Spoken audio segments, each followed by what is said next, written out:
नमस्कार दोस्तों, जय हिंद, वंदे मातरम। दोस्तों, मैं आपके साथ जयसवाल सर। सभी प्यारे मित्रों का, सभी भावी अध्यापक अध्यापिकाओं का वेलकम, अभिनंदन है दोस्तों। टीचर्स फैमिली शिक्षकों के परिवार जयसवाल कोचिंग सेंटर पर, पावर्ड बाई शिक्षा ही प्रकाश है।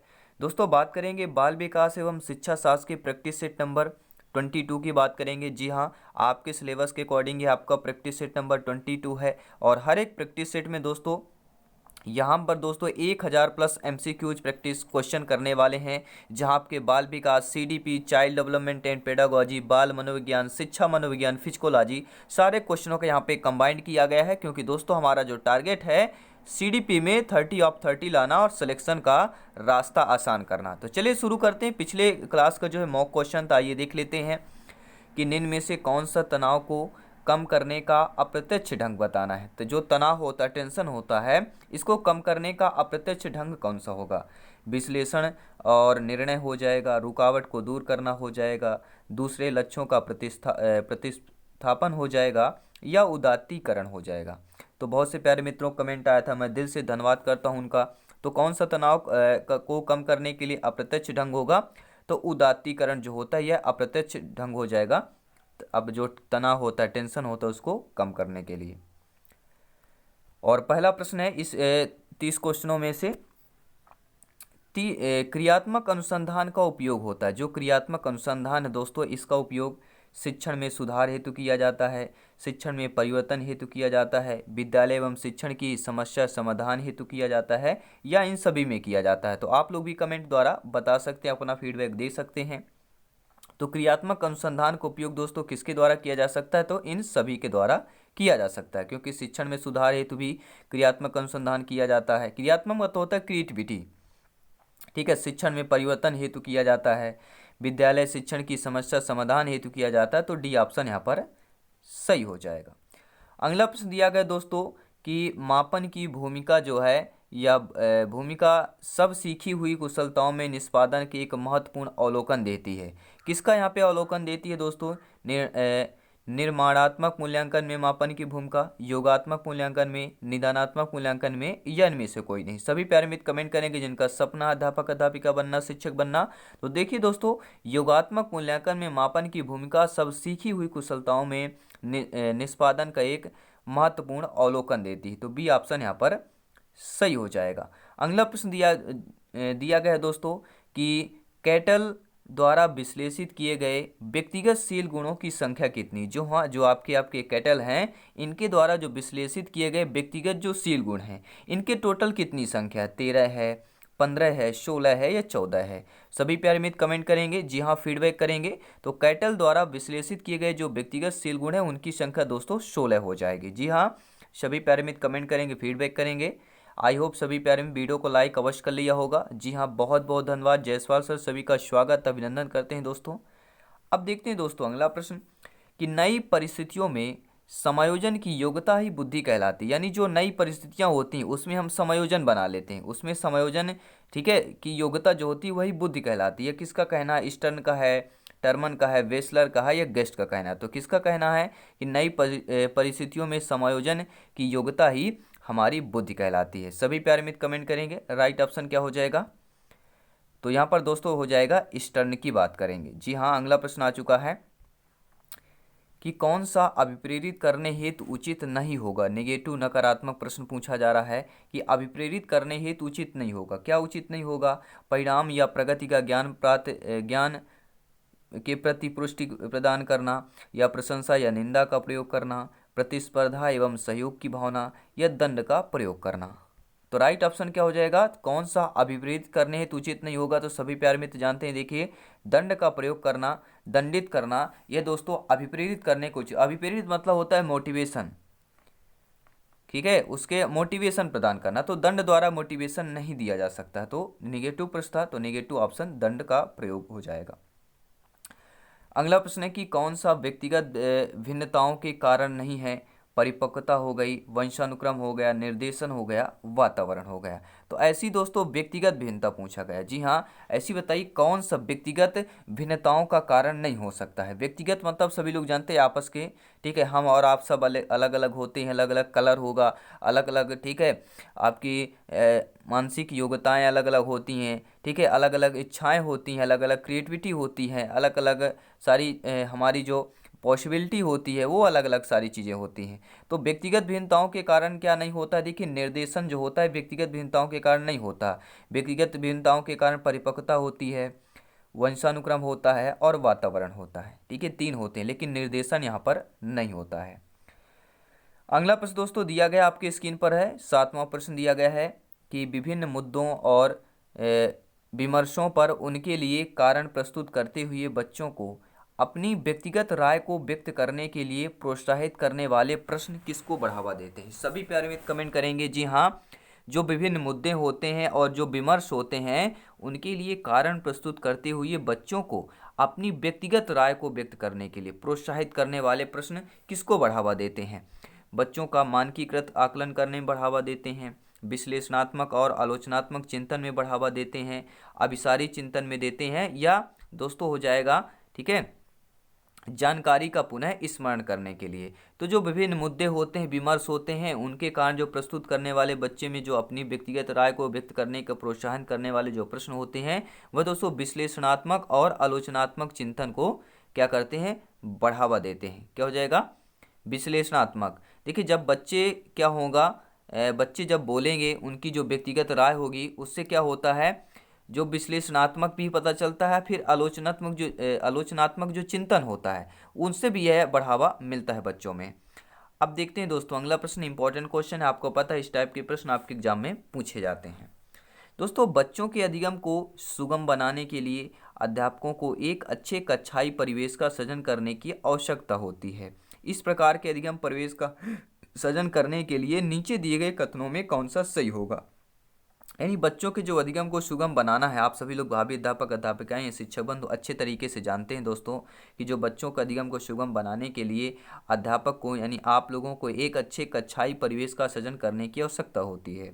और इस प्रकार के अधिगम परिवेश का सृजन करने के लिए नीचे कौन सा कथन आपके लिए सही नहीं होगा कि बच्चे के प्रयासों को स्वीकृति, अध्यापकों के अनुसार कार्य करना, बच्चों को स्वीकार करना, या अध्यापक का सकारात्मक रूप। तो सभी प्यारे मित्र जानते हैं कि अध्यापकों के अनुसार ही कार्य करना यह कहलाएगा दोस्तों, ये क्या कहलाएगा, अधिगम परिवेश का सृजन करने के लिए नहीं कहलाएगा, निगेटिव हो जाएगा। अधिगम परिवेश के सृजन के लिए ये बच्चे के प्रयासों का स्वीकृति करना चाहिए, बच्चों को स्वीकार करना चाहिए, अध्यापक का सकारात्मक रूप करना चाहिए, ये हो जाएगा। लेकिन आपका जो बी ऑप्शन है अकॉर्डिंग टू क्वेश्चन यहाँ पे निगेटिव ऑप्शन हो जाएगा, यानी अकॉर्डिंग टू क्वेश्चन सही ऑप्शन हो जाएगा। अगला प्रश्न देखेंगे कि विकास के परिप्रेक्ष्य में समय के साथ होने वाले परिवर्तनों में क्या शामिल होगा। जी हाँ, विकास के साथ जो परिप्रेक्ष्य में समय के साथ होने वाले परिवर्तन होते हैं उनमें आप क्या शामिल करेंगे, रूप को शामिल करेंगे, दर को, अनुक्रम को, या इन सभी को शामिल करेंगे। सभी प्यारे मित्र कमेंट करेंगे। देखिए जो विकास के परिप्रेक्ष्य में समय के साथ जो होने वाले परिवर्तन होते हैं उनमें रूप भी शामिल किया जाता है, दर भी किया जाता है, अनुक्रम भी किया जाता है, अर्थात यहाँ पर डी ऑप्शन आप लोगों का सही हो जाएगा। अगला प्रश्न दोस्तों पूछा जा रहा है, इंपॉर्टेंट क्वेश्चन है कि 12 वर्ष से 16 वर्ष के बच्चों के लिए हिंदी में डॉक्टर एस जलोटा ने कौन सा परीक्षण प्रतिपादित किया। देखिए इंपॉर्टेंट क्वेश्चन है, ध्यान दीजिएगा। इंपॉर्टेंट क्वेश्चन किस लिए हो जाते हैं, क्योंकि एग्जाम में आपके पूछा गया प्रश्न है कि 12 से 16 वर्ष के बच्चों के लिए हिंदी में डॉक्टर एस जलोटा ने कौन सा परीक्षण प्रतिपादित किया था। अशाब्दिक बुद्धि परीक्षण, साधारण मानसिक योग्यता परीक्षण, आर्मी अल्फा परीक्षण, या चित्रांकन परीक्षण। तो राइट ऑप्शन क्या हो जाएगा आपका यहाँ पर ए ऑप्शन, अशाब्दिक बुद्धि परीक्षण हो जाएगा। ठीक है, ये ध्यान रखना है जब भी जलोटा आ जाए, अनूप जलोटा नहीं करना, ये डॉक्टर एस जलोटा है आपके, तो पहला ऑप्शन सही हो जाएगा। अब देखते हैं दोस्तों अगला प्रश्न। दोस्तों कौन व्यक्तित्व का प्रक्षेपी परीक्षण नहीं है। सभी लोग कमेंट करेंगे इनमें से जो है व्यक्तित्व का प्रक्षेपी परीक्षण नहीं होगा। रोसा शाही धब्बा परीक्षण, टीएटी परीक्षण, शब्द सहचर परीक्षण, या 16 पीएफ परीक्षण। तो देखिए दोस्तों क्या दिया गया, व्यक्तित्व का प्रक्षेपी परीक्षण नहीं है। तो जो आपका देखिए यहाँ पे 16 पीएफ परीक्षण होता है दोस्तों, ये व्यक्तित्व का प्रक्षेपी परीक्षण नहीं होता।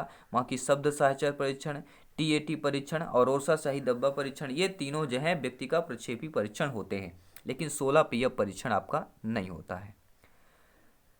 अगला प्रश्न दोस्तों दिया गया है कि कक्षा 5 के न्यून दृष्टि वाले बच्चे जो होते हैं, न्यून मतलब होता है कम, जिन बच्चों को कम दिखाई देता है उस टाइप के जो बच्चे होते हैं, या न्यून दृष्टि वाले बच्चों को निम्न स्तर के कार्य के लिए माफ करना उचित है, या उनके जो दैनिक कार्य होते हैं उनमें माता पिता तथा मित्रों की सहायता करनी चाहिए, या कक्षा में समान रूप से बर्ताव करना चाहिए एवं आईडीओ-सीडीओ के जरिए सहायता प्रदान करनी चाहिए, या कक्षा में विशेष बर्ताव करना चाहिए। देखिए कक्षा 5 के जो न्यून दृष्टि वाले बच्चे हैं तो उनको सर्वप्रथम यही होगा, अब हमारा सी ऑप्शन होगा। क्यों होगा? क्योंकि दिखाई नहीं देता, तो कक्षा में समान रूप से बर्ताव करना चाहिए एवं आईडीओ-सीडी के जरिए, आईडीओ मतलब दिखाई नहीं देता, तो बच्चे सुन के माध्यम से ज्ञान और पढ़ सकेंगे, ठीक है, लर्न कर सकेंगे, सीख सकेंगे। तो यहाँ पर सी ऑप्शन सही हो जाएगा। अगला प्रश्न दोस्तों देख लेते हैं क्या दिया गया है कि बुद्धि के द्विकारक सिद्धांत के प्रतिपादन किसने किया, थॉर्नडाइक, स्पीयरमैन, वर्नर या स्टर्न ने। तो सभी प्यारे मित्र जानते हैं यहाँ से प्रश्न आपके एग्जाम में पूछा जाता है, ठीक है। तो बुद्धि के एक कारक आपके बिने हो जाते हैं, द्विकारक की बात की जाती है तो आपके स्पीयरमैन हो जाते हैं, ठीक है, राइट ऑप्शन स्पीयरमैन हो जाएगा। अब देखते हैं दोस्तों 14 नंबर क्वेश्चन क्या दिया गया है, सभी प्यारे मित्र कमेंट करेंगे। जी हाँ, मैं कमेंट यहाँ पे रीड कर पा रहा हूँ। आप लोगों का फीडबैक उम्दा है दोस्तों, लाजवाब है। सभी मित्रों को जय हिंद, वंदे मातरम दोस्तों। अगला प्रश्न दोस्तों यह है कि भावनाओं और अधिगम और अभिप्रेरणा के संदर्भ में कौन सा कथन से आप क्या है सहमत होंगे, किससे? भावना, अधिगम और अभिप्रेरणा के संबंध में, कि सीखने के लिए भावना को अलग रख देना चाहिए, प्रेरणा और सीखने के साथ भावनाएं घनिष्ठ रूप से जुड़ी हुई होती है, सीखने के लिए अभिप्रेरित करने वाले भावनाओं की कोई भूमिका नहीं होती है, कुछ नया सीखना इस पर निर्भर करता है कि उसमें हम कितने निपुण हैं। तो देखिए दोस्तों जो हम सहमत होंगे भावना और अधिगम अभिप्रेरणा के संबंध में, कि प्रेरणा सीखने के साथ साथ भावनाएं घनिष्ठ रूप से क्या है जुड़ी हुई होती हैं, बी ऑप्शन सही हो जाएगा। अब देखेंगे 15वां प्रश्न, इसके बाद आपको पता है 15 क्वेश्चन और कंप्लीट करेंगे। 30 प्रश्न की यह क्लास रहता है, यह आपका सेशन रहता है। तो पुनरावृत्ति प्रश्न किए जाते हैं, जो पुनरावृत्ति प्रश्न होते हैं दोबारा जो किए जाते हैं वो ज्ञान प्रदान करने हेतु किए जाते हैं, प्राप्त ज्ञान के उपयोग के लिए किए जाते हैं, या विषय वस्तु को समझने हेतु, या इनमें से कोई नहीं। तो देखिए जो पुनरावृत्ति प्रश्न किए जाते हैं वो विषय वस्तु को समझने हेतु किया जाता है। जो पुनरावृत्ति प्रश्न होते हैं वह विषय वस्तु को समझने हेतु किया जाता है, क्योंकि आप सभी लोग भावी अध्यापक अध्यापिका हैं, आपके लिए जानना बहुत ही जरूरी है। आप लोग ज्ञानी हैं, सर्वज्ञ दोस्तों, ठीक है। वीडियो को लाइक शेयर करते रहें दोस्तों, आपका अपना परिवार है, टीचर्स फैमिली है। अब देखते हैं दोस्तों अगला प्रश्न। दोस्तों अनुसंधान जो सामाजिक समस्या से संबंधित होता है तथा विद्यालय की जनशक्ति के द्वारा विद्यालय में क्रियाकलापों के सुधार हेतु संचालित किया जाता है, वह दोस्तों क्या कहलाता है? आपका मौलिक अनुसंधान, क्रियात्मक अनुसंधान, सामाजिक अनुसंधान कहलाता है, या इनमें से कोई नहीं कहलाता? सभी प्यारे मित्र कमेंट करेंगे। जी हाँ दोस्तों, अनुसंधान ऐसा अनुसंधान जो सामाजिक समस्या के संबंधित होता है, हाँ जी हाँ, जो सामाजिक समस्याएं होती हैं उनसे संबंधित होता है और विद्यालय की जनशक्ति के द्वारा विद्यालय में क्रियाकलापों के सुधार हेतु संचालित किया जाता है, तो वह दोस्तों हमारा क्या कहलाता है? वह क्रियात्मक अनुसंधान कहलाता है, क्योंकि संचालन करना, ठीक है, संचालित किया जाता है क्रियाकलापों में सुधार हेतु, यह कहलाएगा क्रियात्मक अनुसंधान कहला जाएगा। अगला प्रश्न है कि व्यक्तिगत एवं बुद्ध में वंशानुक्रम की नाम मात्र की भूमिका है, महत्वपूर्ण भूमिका है, अपूर्वानुमेय भूमिका है, या आकर्षक भूमिका है, ठीक है। तो व्यक्तिगत और बुद्ध में जो वंशानुक्रम की हम जाने तो इसमें दोस्तों नाम मात्र की ही भूमिका होती है। जी हाँ, अगला प्रश्न आ चुका है, क्या पूछा जा रहा है आइए देख लेते हैं। दोस्तों जिन इच्छाओं की पूर्ति नहीं होती है उनका भंडार गृह इनमें से कौन सा होता है? जो इच्छाएं मान लीजिए हमारी पूरी नहीं होती हैं, ठीक है, तो उनका भंडार गृह, हमारी इच्छा है कि हम 150 में से प्लस क्या है 140 प्लस लाएं, 140 लाएं, ये हमारी इच्छा होती है, लेकिन हम ला कितना पाते हैं? 120 प्लस ला पाते हैं, 125 प्लस ला पाते हैं। अगर डेली क्लास अटेंड कर रहे हैं तो इतना तो नॉर्मल आप लोग ला ही लाएंगे, ठीक है। तो जो जिन इच्छाओं की अगर पूर्ति नहीं होती है उनका भंडारक है कहाँ पर होता है? इदम में होता है, अहम में होता है, परम अहम में होता है, या इदम अहम आपके दोनों में होता है? तो राइट ऑप्शन क्या होना चाहिए दोस्तों? ये जो भंडारण होता है जो हमारी इच्छा पूर्ति नहीं होती वह इदम में होता है। अगला प्रश्न दोस्तों, मैंने कहा ना मनोविज्ञान, फिजिकोलॉजी, बाल शिक्षा, शिक्षा मनोविज्ञान, बाल मनोविज्ञान, शिक्षा मनोविज्ञान, सारे क्वेश्चन का यहाँ पर कंबाइंड किया गया, क्योंकि टोटल हमारा जो टारगेट है 30 में से जितना ज़्यादा नंबर ला सकें। पूरी तैयारी 30 की चल रही है। जी हाँ। अगला प्रश्न दोस्तों, रक्षा तंत्र बहुत सहायता करता है। जो रक्षा तंत्र होता है वह हिंसा से निपटने में सहायता करता है, दबाव से निपटने में, थकान से, या जो अजनबी होते हैं उनसे निपटने में सहायता करता है। तो रक्षा तंत्र बहुत सहायता करता है दोस्तों। किस पर सहायता करता है, सभी प्यार मित्र कमेंट करेंगे। तो जो आपका रक्षा तंत्र है सभी लोग जानते होंगे। तो रक्षा तंत्र किस में सहायता करता है? देखिए जो रक्षा तंत्र होता है वह आपको देखिए किससे, तो यह दोस्तों आपके जो दबाव से, जो रक्षा तंत्र है आपको तो दबाव से निपटने में सहायता करें, क्योंकि अगर आपके पास रक्षा तंत्र है, आपके पास वो पॉसिबिलिटी है सिलेक्शन पाने की, तो आप फिर दबाव महसूस नहीं करते हैं। तो जो दबाव होता है, लोगों के द्वारा जो दबाव बनाया जाता है, जो रक्षा तंत्र है आपके, रक्षा करने के लोग जानते हैं कि इसके पास है, ये रक्षा कर सकता है, तो फिर आप दबाव से निपट जाते हैं। फिर आपके पास क्या कोई दबाव नहीं बना पाता, चाहे आप प्रैक्टिकली भी इसे आजमा भी चुके होंगे और आपको पता भी होगा। सारा कुछ पता होता है दोस्तों, ठीक है। जो हमारी लाइफ में होता है सारी चीज़ें हमें इन क्वेश्चनों पे उतार देना है, इन क्वेश्चनों पे देखना है। और ये शिक्षा मनोविज्ञान, यही दोस्तों साइकोलॉजी होता है। ये सीडीपी होता है जो साइकोलॉजी, पेडागॉजी, यानी हमारे जो साइकोलॉजी से खेल खेलता है। अगर हम इसमें पास हो जाते हैं, समझ पाते हैं क्वेश्चन को, तो अच्छी बात होती है, सही होते हैं। अब देखते हैं अगला प्रश्न दोस्तों, शारीरिक निरोगता वाले व्यक्ति के लिए निम्न में से कौन सी युक्ति रक्षा तंत्र में सबसे संतोषजनक होगी? किसकी? शारीरिक निरोगता वाले व्यक्ति के लिए। तदात्मीकरण, विवेकीकरण, अतिकल्पना, या इनमें से कोई नहीं। तो शारीरिक निरोगता अगर पूछा जाता है तो इसके लिए क्या हो जाएगा, व्यक्ति के लिए कौन सी युक्ति जो है रक्षा तंत्र सबसे संतोषजनक होगी? वह अतिकल्पना करके, ठीक है, कल्पना करके। शारीरिक निरोगता वाले व्यक्ति क्या करते हैं? अतिकल्पना करके अपनी जो है यह युक्ति रक्षा तंत्र में सबसे उनके लिए संतोषजनक होती है। दोस्तों बालक प्रसंग बोध परीक्षण 3 वर्ष से 10 वर्ष की आयु में के बालकों के लिए बनाया गया है। इस परीक्षण में कार्ड में प्रस्तावित किए गए हैं। ये जो परीक्षण है, ठीक है, बाल प्रसंग बोध परीक्षण 3 से 10 वर्ष के आयु के बालकों के लिए बनाया गया है। और इस परीक्षण में कार्ड जो होते हैं उन्हें प्रस्तावित किया गया है कि सजीव वस्तुओं के स्थान पर निर्जीव वस्तुओं को, लोगों के स्थान पर जानवरों को, पुरुषों के स्थान पर महिलाओं को, या वयस्क के स्थान पर बालकों को किया गया है। तो सभी प्यारे मित्र कमेंट करेंगे। देखिए लोगों के स्थान पर यहाँ पर जानवरों को प्रतिस्थापित करने का किया गया है कि बालक प्रसंग बोध परीक्षण में 3 वर्ष से लेकर 10 वर्ष की आयु बालकों के लिए बनाया जाता है। और इस परीक्षण में कार्ड में जो प्रस्तावित किया गया कि लोगों के स्थान पर जानवरों का प्रयोग करना। अब देखते हैं दोस्तों अगला प्रश्न दिया गया आपकी स्क्रीन पर है कि बहुविकल्पीय प्रश्न बच्चों की किनकी योग्यता का आकलन करते हैं। जो बहुविकल्पीय प्रश्न होते हैं, ऑब्जेक्टिव टाइप प्रश्न होते हैं, जैसे आपके एग्जाम में ये सारे, ये जैसे यही प्रश्न है आपका बहुविकल्पीय वाला प्रश्न है, यानी एक के साथ अधिक जब आपको विकल्प दिए जाते हैं, ठीक है। तो इस प्रकार के प्रश्न जो होते हैं बच्चों की किस योग्यता का आकलन करते हैं? सही उत्तर का निर्माण करने में, सही उत्तर की व्याख्या करने में, सही उत्तर की पहचान करने में, या सही उत्तर की प्रत्याय स्मरण करने में।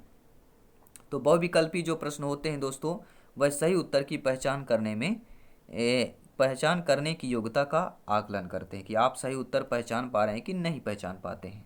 दोस्तों वाइगोस्की के सिद्धांत में समीपस्थ विकास का क्षेत्र है। जो वाइगोस्की का सिद्धांत है इनमें क्या समीपस्थ विकास का क्षेत्र है।